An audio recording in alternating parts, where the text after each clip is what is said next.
जय हिंद साथियों। एक पाकिस्तानी लड़की के चक्कर में देश का खुफिया डाटा इस डीआरडीओ के वैज्ञानिक ने शेयर किया। आप लोगों ने पहले भी ये न्यूज जान लिया होगा, लेकिन अभी फिलहाल हाल ही में इसकी चार्जशीट दायर की गई है।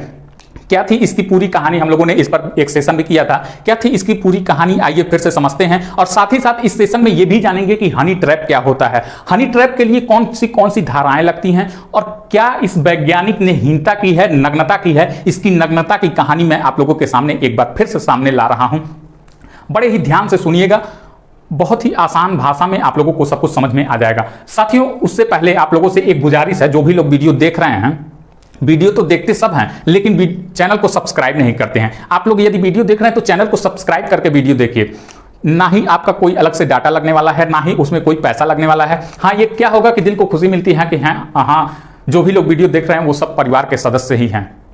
तो हम आशा करते हैं कि जितना हो भी लोग यह वीडियो देखेंगे चैनल को सब्सक्राइब जरूर करेंगे। आइए समझते हैं कि इस डीआरडीओ के वैज्ञानिक ने कैसी नग्नता की है देश के साथ, एक शारीरिक संबंध बनाने के लिए कैसा हाल किया है अपने देश का इंफॉर्मेशन, खुफिया इंफॉर्मेशन जो कि अपने खुद की बीवी को नहीं बताई जाती, वो इसने एक अनजान लड़की को, ना ही कभी उसे देखा ना ही कभी जाना, उसको इसने सारा डेटा शेयर कर दिया है। आइए समझते हैं क्या है इसके पीछे की पूरी कहानी। साथियों, इस वैज्ञानिक का नाम है प्रदीप कुलूरकर, जो कि 59 साल का हो गया था। इस साल ही वो रिटायर होने वाला था। न्यूज है यह सितंबर 2022 की। सितंबर 2022 से ये एक अनजान लड़की से चैट करता है। ये नहीं जानता, अभी तक उसने देखा नहीं है। इसके पास 2-3 आईडी से मैसेजेस आते हैं कि मैंने आपकी प्रोफाइल देखी, आप बहुत अच्छा काम करते हैं, जिस भी क्षेत्र में काम करते हैं वो भी मैं आपको पसंद करती हूँ। ऐसे ऐसे करके 2-3 आईडी से इसके पास एसएमएस आया। पहले तो इसने कई आईडियों का जवाब नहीं दिया, लेकिन इसने 2 आईडियों का जवाब दिया, जरा दास गुप्ता और जूही अरोड़ा का। इन लोगों ने बताया, जबकि जूही अरोड़ा से कम चैट हुआ है। सारा इंफॉर्मेशन किस चैट से लीक हुआ है? जरा दास गुप्ता ने। इसने बताया कि मैं इंग्लैंड की भारतीय मूल की रहने वाली हूं, और हनी ट्रैप में इसने क्या किया, जरा दास गुप्ता ने फंसा लिया। 1988 से डीआरडीओ में काम कर रहे इस व्यक्ति ने अंत में आते आते अपनी इंफॉर्मेशन, जो कि अपने देश में ही नहीं किसी को दी जाती है, इसने विदेशों में दुश्मन देश को यह न्यूज साझा की है। यह पूरे में अनुसंधान एवं विकास प्रतिष्ठान प्रयोगशाला में यह इसका निदेशक था, डायरेक्टर था। आप जानते होंगे डीआरडीओ का देश में 50 से अधिक प्रयोगशालाएं हैं, उसमें पूरे के इस प्रयोगशाला में ये डायरेक्टर था। जब ये इसके पास एसएमएस आने शुरू हो गए, जब ये डाटा शेयर करने लगा, ये न्यूज आते आते हो गया फरवरी 2023, और फरवरी 2023 तक इसने महत्वपूर्ण डाटा को उस लड़की के साथ, उस आईडी के साथ शेयर कर दिया। 2-3 आईडी के साथ इस पे 2-3 आईडी से इसमें मैसेज आते थे, और वो 2-3 आईडियों का एक ही कंट्रोलर था, वो एक ही व्यक्ति उसे चलाता था। ये नहीं जानता था, अभी तक इसने नहीं देखा है। खुद इसने अपने मुंह से कहा कि मैंने उसका अभी तक चेहरा नहीं देखा है। जो प्रोफाइल पिक्चर में लगा था, जो फोटोज आते थे, जो न्यूड फोटो ये मंगवाता था, उसी में इसने इसका चेहरा देखा है। बाकी वीडियो कॉल पे ये बताया कि मैंने सिर के नीचे का पूरा मतलब सब कुछ ये देखा है, चेहरा नहीं देखा इसने। हनी ट्रैप दरअसल होता क्या है, आइए समझते हैं होता क्या है, कहां से ये निकला है। हनी ट्रैप पाकिस्तान से ये निकला है, और पाकिस्तान की ही भला की खूबसूरत लड़कियों के द्वारा ये काम को अंजाम दिया जाता है। इसमें किया क्या जाता है, इसमें मिलिट्री, सेना, डीआरडीओ, इसरो, मतलब इस ऐसे क्षेत्र में जहां से भी इंफॉर्मेशन कोई लीक करवानी होती है, उस क्षेत्र में लड़कियों के द्वारा उनका शिकार बनाया जाता है। और जो भी इंफॉर्मेशन लीक करवानी होती है, निकलवानी होती है, हनी ट्रैप के द्वारा ही इसमें करवा लिया जाता है, किसी भी हद तक जा करके। हालांकि किसी भी हद तक जानने का नौबत नहीं आता है, उससे पहले ही ये ऐसी ऐसी चीजें करती हैं कि आदमी उसके जहन में हो जाता है, उसके फेर में चला जाता है, और कोई भी हरकत करने के लिए वो तैयार हो जाता है। 2 तरह का होता है, एक तो ब्लैकमेल करके, एक तो प्यार से। तो ये कैसे फंसे थे प्रदीप कुलूरकर जी? ये बड़े प्यार से फंसे थे।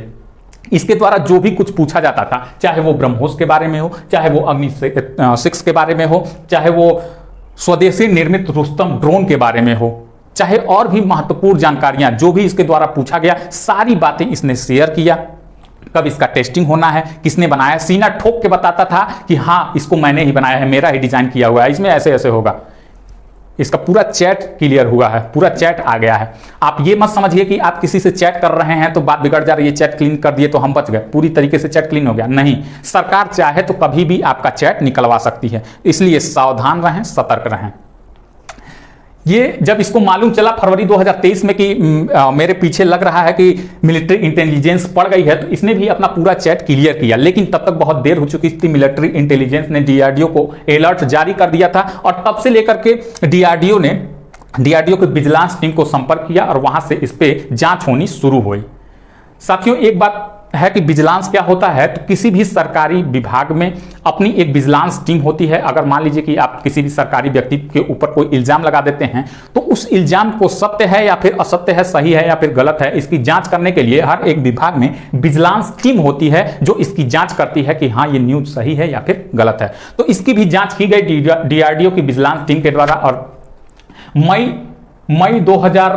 मई 2023 तक आते आते ये प्रूफ हो गया कि हाँ, इसका ये इस लड़की के साथ चक्कर था और पूरी बातें ये शेयर करता था। 3 मई को इसी के चक्कर में इनको गिरफ्तार कर लिया गया। अब जाकर के इनका चार्जशीट आ गया है, 1837 पेज का चार्जशीट आ गया है। उसमें बाकायदा पूरा चैट क्लियर हुआ है, जो भी इन्होंने चैट दिया गया है, जो भी इन्होंने चैट किया है।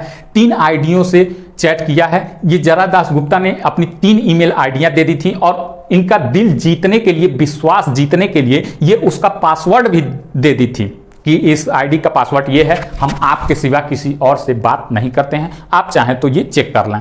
ऐसा इसने विश्वास दिला रखा था।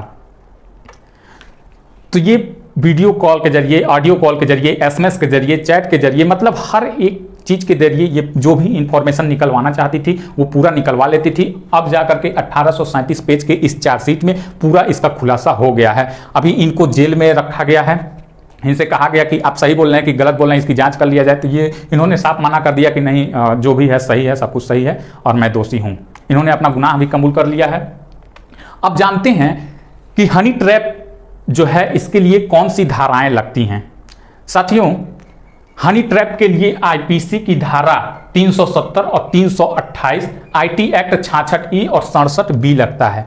अपने देश का इंफॉर्मेशन किसी दूसरे देश में, दुश्मन देश में देने के लिए, जो कि जिस इंफॉर्मेशन से देश को खतरा पहुंचता है, उस इंफॉर्मेशन को देने के लिए ये सारी धाराएं लगती हैं। जो कि यह काम किया है किसने? इस प्रदीप कुलुरकल ने।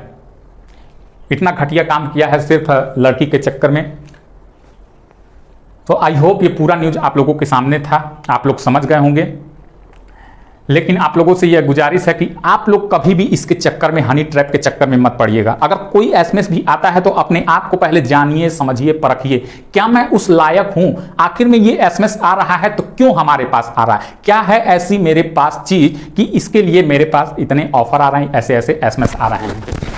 ठीक है, पहले जानिएगा, समझिएगा, अपने आप को पढ़िएगा, तब जाकर के कहीं ऐसे एसएमएसों का रिप्लाई करिएगा।